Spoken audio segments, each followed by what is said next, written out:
ये है दिल्ली दर्पण।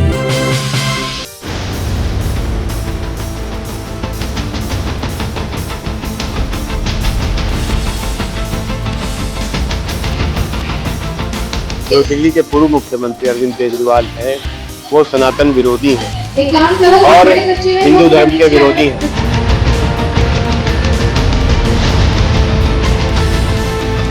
ये मुद्दे दिल्ली सरकार के हैं, उसको छोड़ के पूरे विश्व की वो बात करेंगे। ये अब चलने वाला नहीं है। दिल्ली के लोग मन बना चुके हैं। अरविंद केजरीवाल जा रहे हैं, आम आदमी पार्टी जा रही है, भारतीय जनता पार्टी आएगी। लगातार झूठी घोषणाएं वो कर रहे हैं, किसी तरह से अपनी जमीन बचाने की कोशिश कर रहे हैं कि कभी महिलाओं के नाम पर 2100 रुपए हम देंगे। पंजाब में 2 वर्ष पहले उन्होंने घोषणा की, अभी तक नहीं दिया। नमस्कार, दिल्ली दर्पण टीवी देख रहे हैं। आज नए साल के जश्न में जगह जगह प्रोग्राम हो रहे हैं और इसी कड़ी में हम यहाँ पहुँचे हैं एथिकल बिजनेस ग्रुप के एक प्रोग्राम में। यहाँ बीजेपी के वरिष्ठ नेता हैं दिल्ली प्रदेश के अशोक गोयल देवरा जी मेरे साथ मौजूद हैं। आज ही अरविंद केजरीवाल ने ये ऐलान किया था कि अगर वो सत्ता में आते हैं, उनकी सरकार बनती है, तो ग्रंथियों को और पुजारियों को वो 18,000 रुपए महीना देंगे। दिल्ली बीजेपी की ये मांग बहुत पुरानी थी और बाकायदा दिल्ली बीजेपी में एक मंदिर प्रकोष्ठ इसी काम के लिए बनाया गया था कि मंदिरों को सुविधाएं मिले, पुजारियों को वेतनमान मिले, इसकी मांग कर रहा था। लेकिन अशोक जी, आज तो केजरीवाल ने खुद ऐलान कर दिया है कि वो ग्रंथियों को और मंदिर के पुजारियों को 18,000 रुपए देंगे।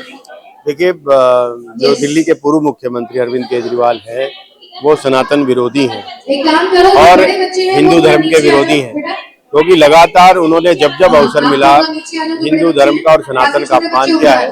भगवान राम का जो मंदिर 500 वर्षों से हम सब लोग जो इंतजार कर रहे थे, तो सभी को ध्यान में कि उन्होंने कहा था कि मेरी नानी कहती है कि ऐसे राम जो है वो झगड़े के मंदिर में नहीं जाएंगे। उनका गला क्यों नहीं सूख गया जब उनको ये कहना चाहिए था कि जो जगह मस्जिद बनाई गई भगवान राम के जन्म स्थान पर, वहां पर भगवान राम का मंदिर बनना चाहिए। लेकिन उन्होंने उसका सीधे शब्दों में विरोध किया और जब चुनाव आता है तो अपने आप को हनुमान भक्त कहते हैं, जबकि हनुमान जी जिनके भक्त थे उनका वो विरोध करते हैं। स्वास्तिक के निशान का उन्होंने मजाक उड़ाया, आपने देखा होगा, और मुस्लिमों का तुष्टीकरण किया।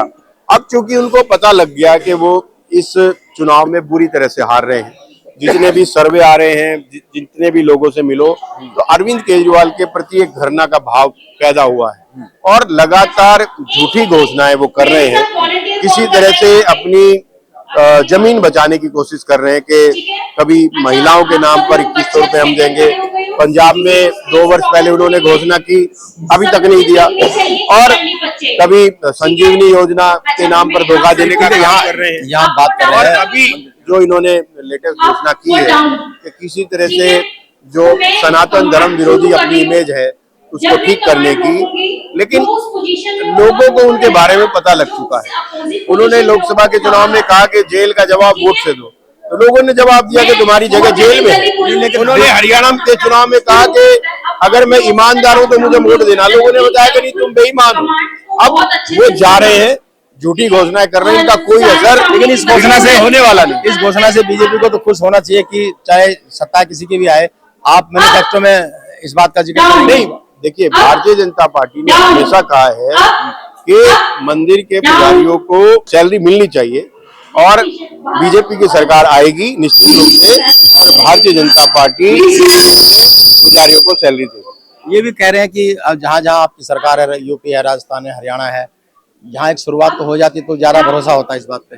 देखिए, अरविंद केजरीवाल दिल्ली को छोड़कर हर जगह की बात करते हैं। वो दिल्ली की टूटी हुई सड़कों की बात नहीं करते, दिल्ली के जो सीवर ओवरफ्लो कर रहे हैं उसकी कभी बात नहीं करेंगे, दिल्ली के अंदर जो गंदा पानी हर घर में आ रहा है उसकी बात नहीं करेंगे, दिल्ली में जो गंदी हवा आ रही है उसकी बात नहीं करेंगे। जो मुद्दे दिल्ली सरकार के हैं उसको छोड़ के पूरे विश्व की वो बात करेंगे। ये अब चलने वाला नहीं है। दिल्ली के लोग मन बना चुके हैं।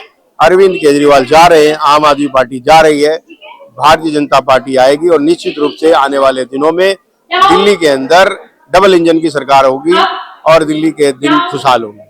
चलिए, तो ये थे अशोक गोयल देवरा साहब, कह रहे हैं कि अगर बीजेपी सत्ता में आती है तो बीजेपी की मांग थी पुजारियों को वेतन मिले, इस बात पे वो सहमत जता रहे हैं और केजरीवाल की इस घोषणा को खोखला बता रहे हैं। राजेंद्र स्वामी, दिल्ली दर्पण TV। लेटेस्ट खबरों के लिए सब्सक्राइब करें हमारा YouTube चैनल या फिर लॉग ऑन करें www.delhidarpantv.com। खबरों की कवरेज और विज्ञापनों के लिए संपर्क करें।